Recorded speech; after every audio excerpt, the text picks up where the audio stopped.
हरे कृष्णा कृष्ण कृष्णा हरे हरे, हरे राम राम राम हरे हरे। नमस्कार दोस्तों, आज की इस वीडियो में हम चर्चा करेंगे श्रीमद् भगवत गीता के अध्याय 3 के बारे में।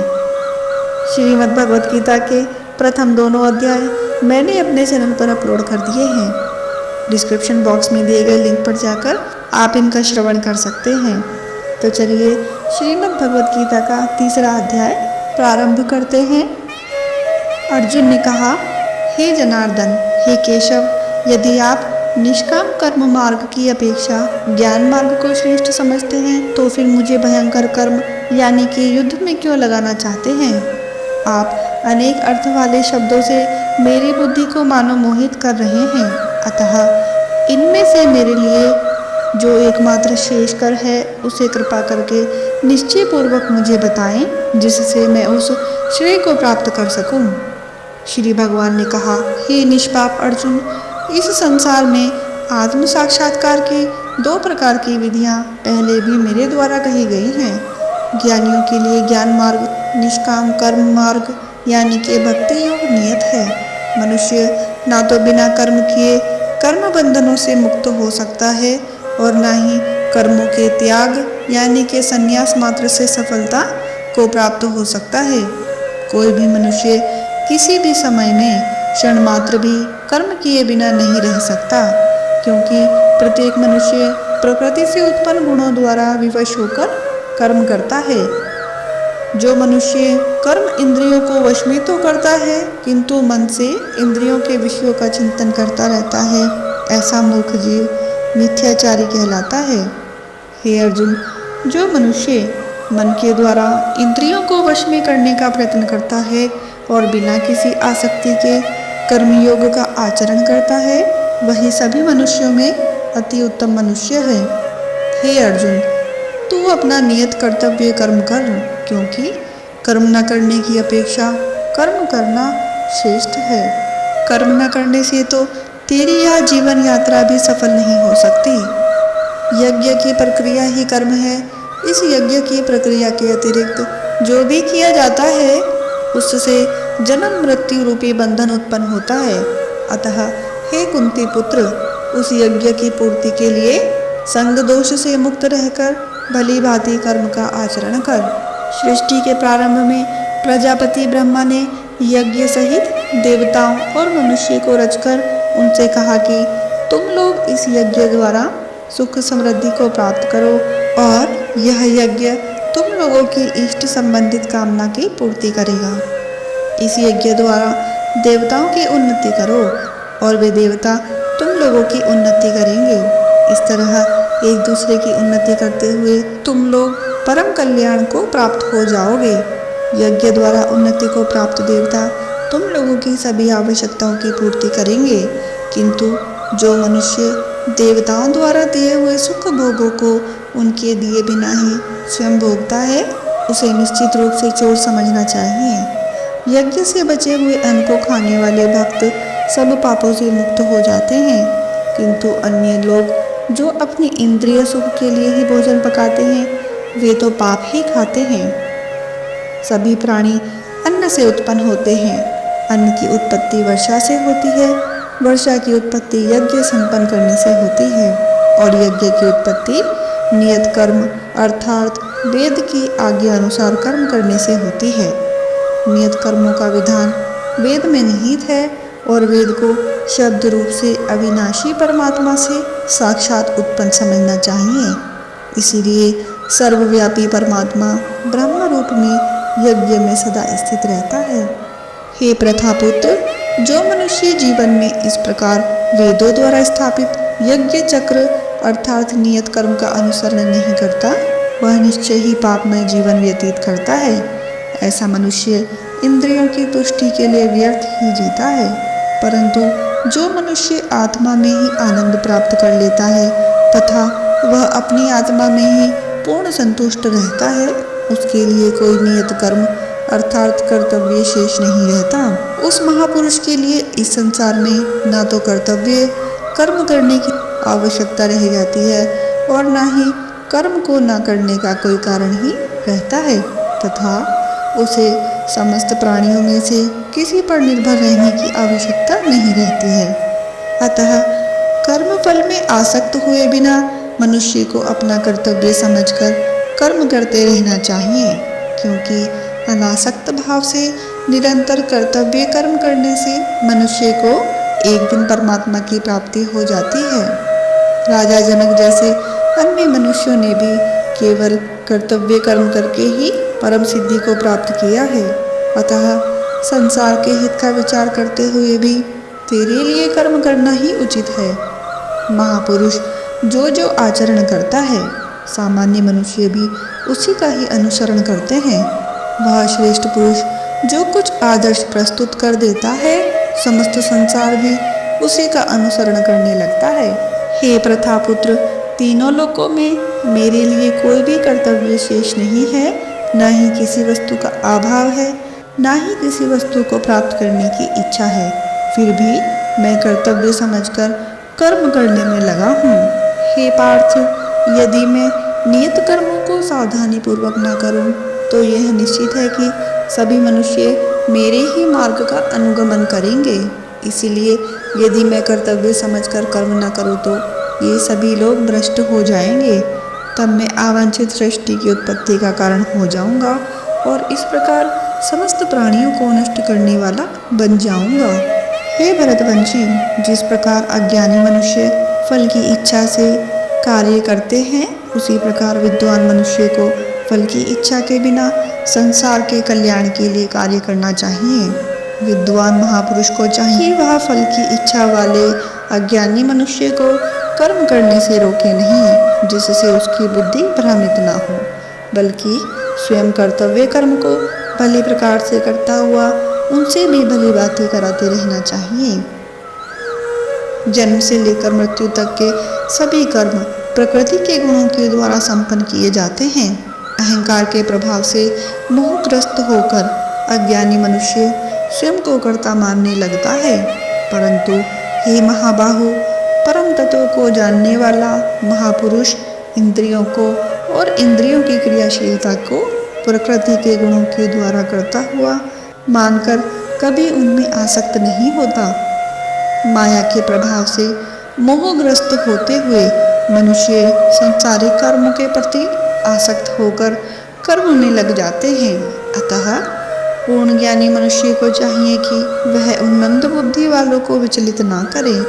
अतः हे अर्जुन, अपने सभी प्रकार के कर्तव्य कर्मों को मुझ में समर्पित करके पूर्ण आत्मज्ञान से संयुक्त होकर आशा, ममता और संताप का पूर्ण रूप से त्याग कर जो मनुष्य मेरे इन आदेशों का ईर्ष्या रहित होकर श्रद्धापूर्वक अपना कर्तव्य समझकर नियमित रूप से पालन करते हैं, वे सभी कर्म फलों के बंधन से मुक्त हो जाते हैं। परंतु जो मनुष्य ईर्ष्यावश इन आदेशों का नियमित रूप से पालन नहीं करते हैं, उन्हें सभी प्रकार के ज्ञान में पूर्ण रूप से भ्रमित और सब ओर से नष्ट भ्रष्ट हुआ ही समझना चाहिए। सभी मनुष्य प्रकृति के गुणों के अधीन होकर ही कार्य करते हैं। यद्यपि तत्वदर्शी ज्ञानी भी प्रकृति के गुणों के अनुसार ही कार्य करता दिखाई देता है, तो फिर इसमें कोई किसी का निराकरण क्या कर सकता है।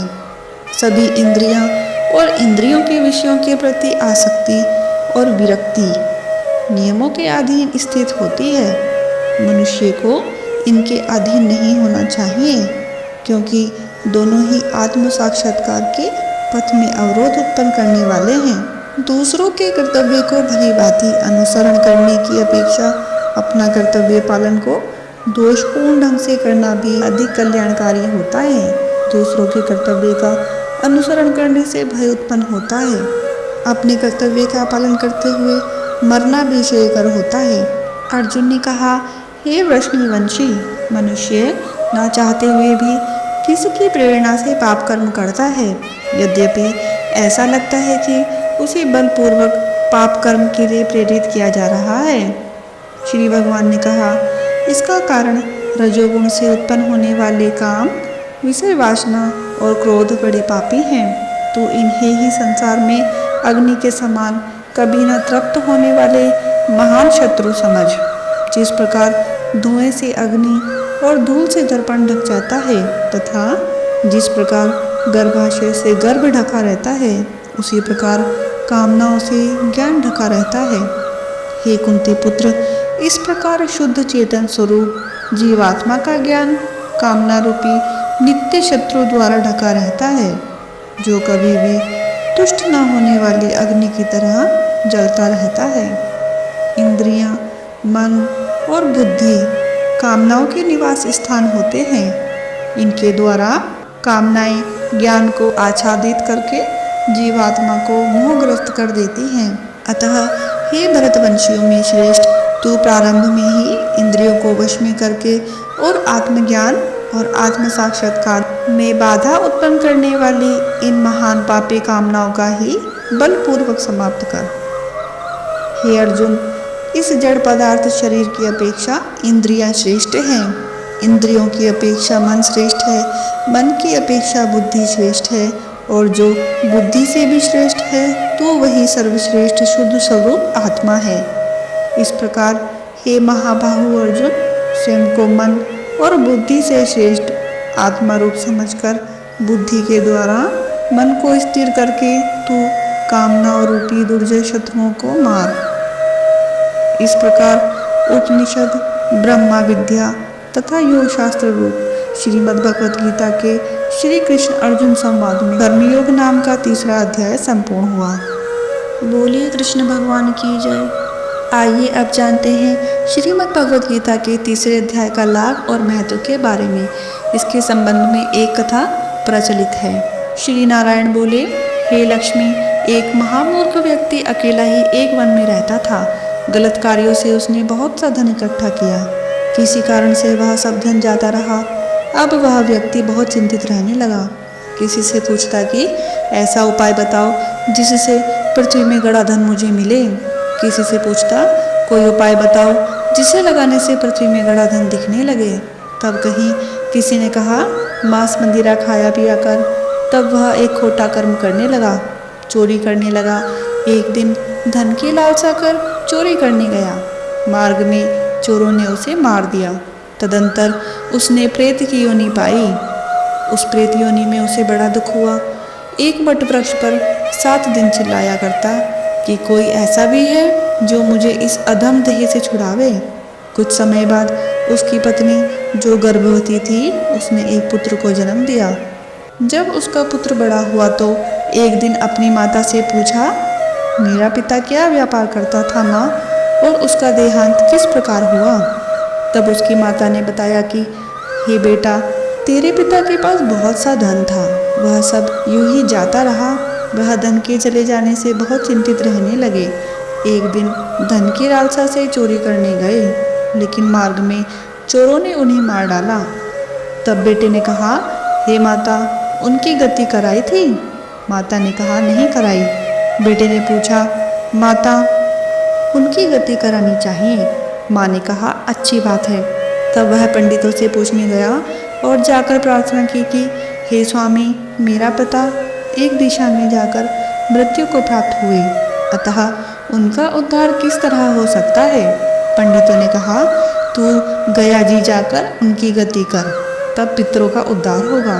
यह सुन वह अपनी माता की आज्ञा लेकर गया जी को गमन किया। प्रयागराज का दर्शन स्नान करके आगे को चला। रास्ते में एक वृक्ष के नीचे बैठ गया। वहाँ उसको बड़ा भय प्राप्त हुआ। यह वही वृक्ष था जहाँ उसका पिता प्रेत योनि प्राप्त हुआ था। उसी जगह चोरों ने उसको मारा था। तब उस बालक ने अपना गुरु मंत्र पढ़ा। उसका एक और नियम था, वह एक अध्याय श्री गीता जी का नित्य पाठ किया करता था। उस दिन उसने श्री गीता जी के तीसरे अध्याय का पाठ उस वृक्ष के नीचे बैठकर किया, जिसे उसके पिता ने प्रेत की योनि में सुना तो सुनते ही उनकी प्रेत योनि छूट गई और उसका शरीर देवताओं के समान हो गया। स्वर्ग से विमान आए और वह विमान पर चढ़कर पुत्र के सामने आया और आशीर्वाद देकर कहा, हे पुत्र, मैं तेरा पिता हूँ जो मरकर प्रेत हुआ था। तेरे इस पाठ करने से मुझे देवताओं के समान शरीर मिला है। अब मेरा उद्धार हुआ है और तेरी कृपा से मैं स्वर्ग को जा रहा हूँ। अब तू गया जी को अपनी खुशी से जा। इतना सुनकर पुत्र ने कहा, हे पिताजी, कुछ और आज्ञा करो जो मैं आपकी सेवा करूं। तब उस देवदेही ने कहा, देख, मेरे 7 पीढ़ियों के पितृ नरक में पड़े हैं। अब तो श्री गीता जी के 30वें अध्याय का पाठ करके उनको भी इस दुख से मुक्ति प्रदान कर। इतना वचन कहकर जब वह स्वर्ग को चले गए, तब इस बालक ने वहीं पर पुनः गीता जी के 30वें अध्याय का पाठ किया और सब पितरों को उसका पुण्य देकर वैकुंठगामी गया। जो प्राणी श्री गीता जी का पाठ करता है या सुनता है, उसका फल कहाँ तक कहें, कहने में नहीं आ सकता। तब श्री भगवान जी बोले, हे लक्ष्मी, यह 3रा अध्याय का जो फल मैंने तुमसे कहा वह तुमने सुना है। बोलिए श्री लक्ष्मी नारायण भगवान की जय। आशा करती हूँ कि मेरी यह वीडियो आपको पसंद आई होगी। अगर आपको मेरी यह वीडियो पसंद आई है तो आप इसको लाइक करें, शेयर करें और मेरे चैनल को सब्सक्राइब करना ना भूलें।